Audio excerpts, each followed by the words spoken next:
मित्रों, जिस मनुष्य के जीवन में सदा धन का अभाव बना रहता हो, सदा दुख और विपत्तियों का सामना करना पड़ता हो, परिवार में कलह और दरिद्रता का वातावरण हो, उन्हें शुक्रवार के दिन माता संतोषी की कथा, व्रत और पूजन करना चाहिए।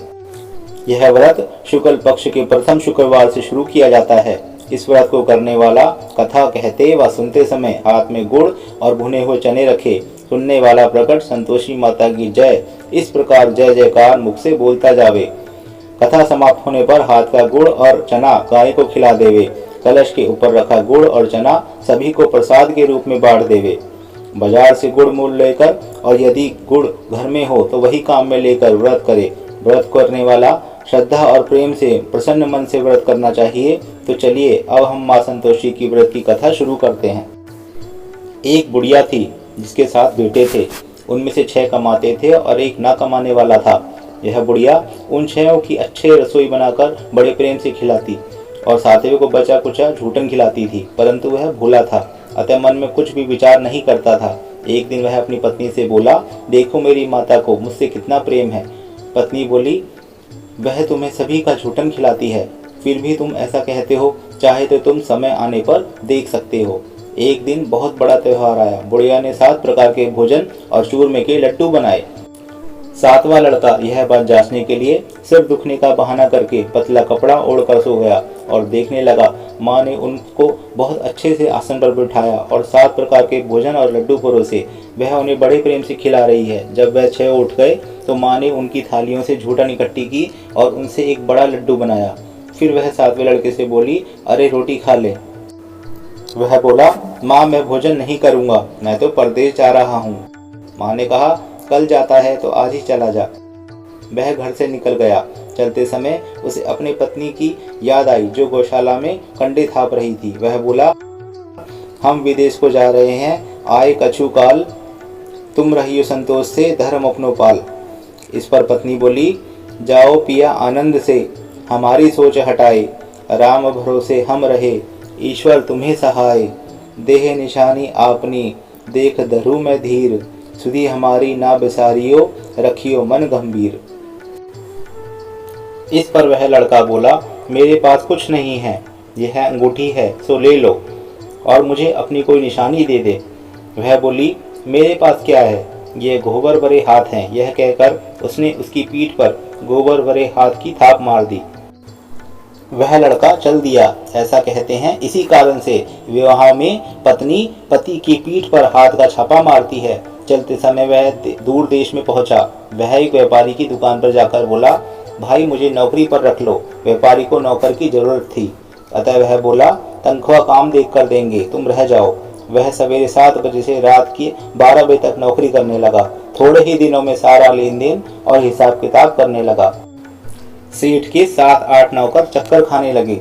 सेठ ने उसे 2-3 महीने में आधे मुनाफे का हिस्सेदार बना दिया। 12 वर्ष में वह नामी सेठ बन गया और उसका मालिक उसके भरोसे काम छोड़कर कहीं बाहर चला गया। उधर उसकी औरत को सास और जेठानियों का बड़ा कष्ट देखने को मिला। वह उसे लकड़ी लेने जंगल में भेजती, भूसे की रोटी देती, फूटे नारियल में पानी देती। वह बड़े कष्ट से जीवन बिता रही थी।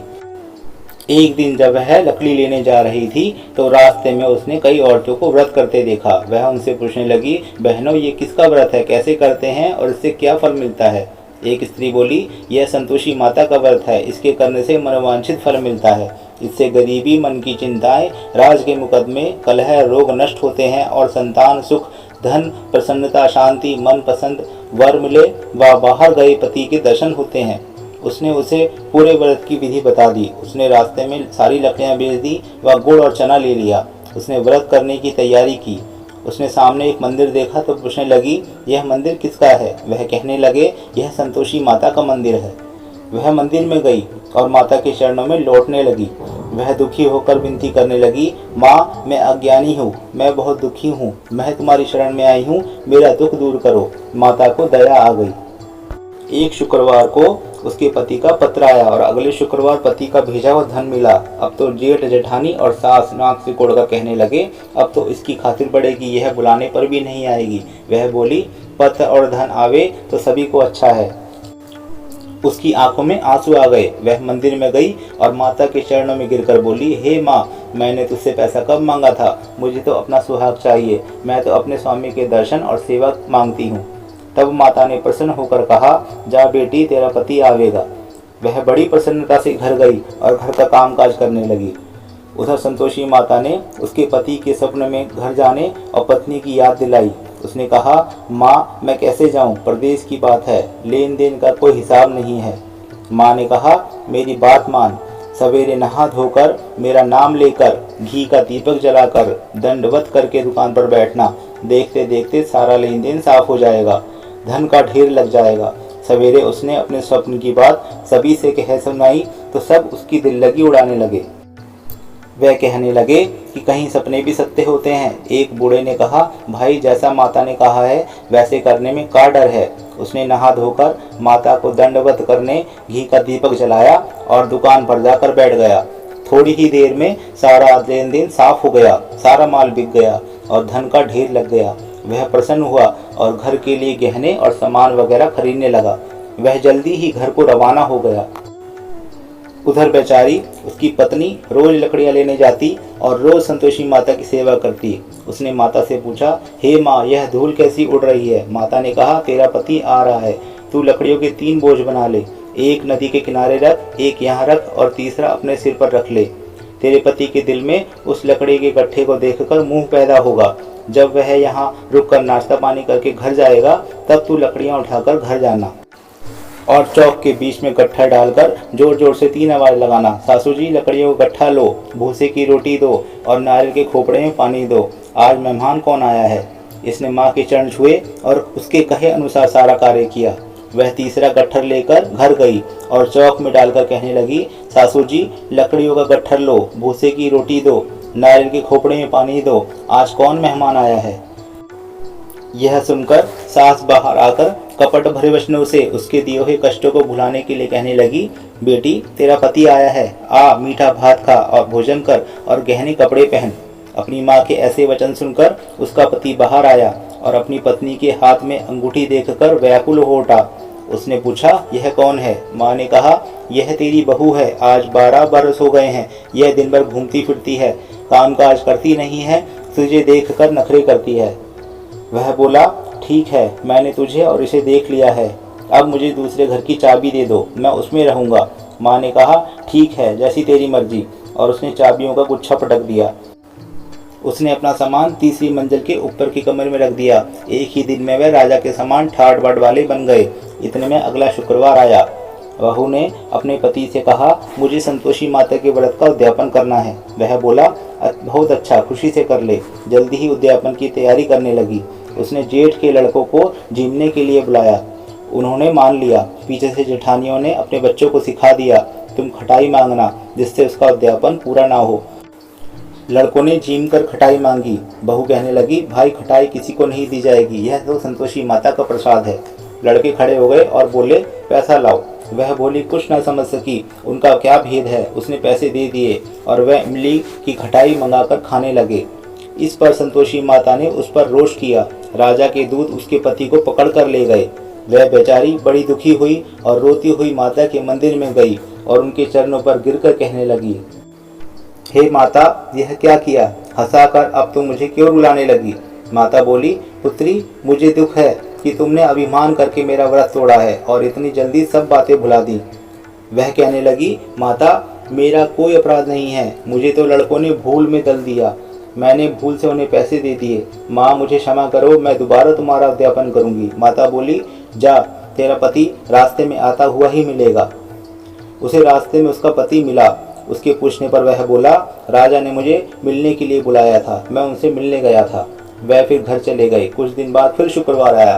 वह दोबारा पति की आज्ञा से उद्यापन करने लगी। उसने फिर जेठ के लड़कों को बुलावा दिया। जेठानियों ने फिर वही बात सिखा दी।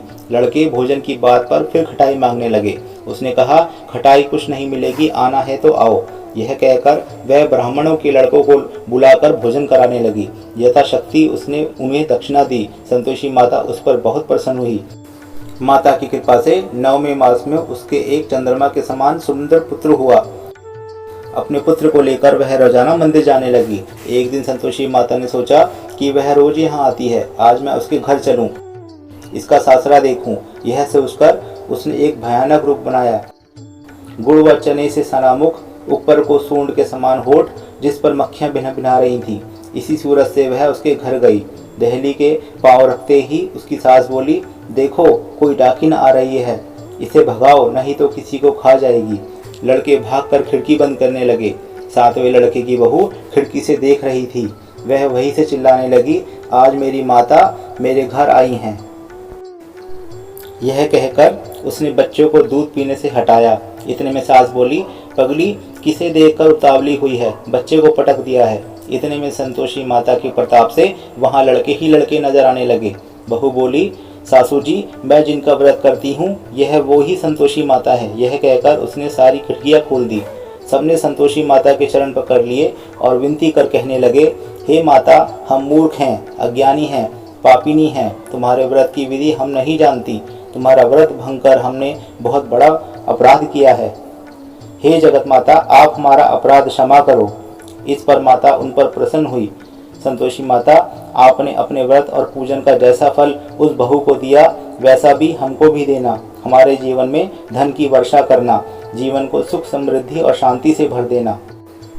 जय संतोषी माँ, जय संतोषी माँ, जय संतोषी माँ। भक्तों, आशा है कि आपको आज की यह कथा कहानी पसंद आई होगी। तो कमेंट, लाइक, सब्सक्राइब और शेयर अवश्य करें। धन्यवाद।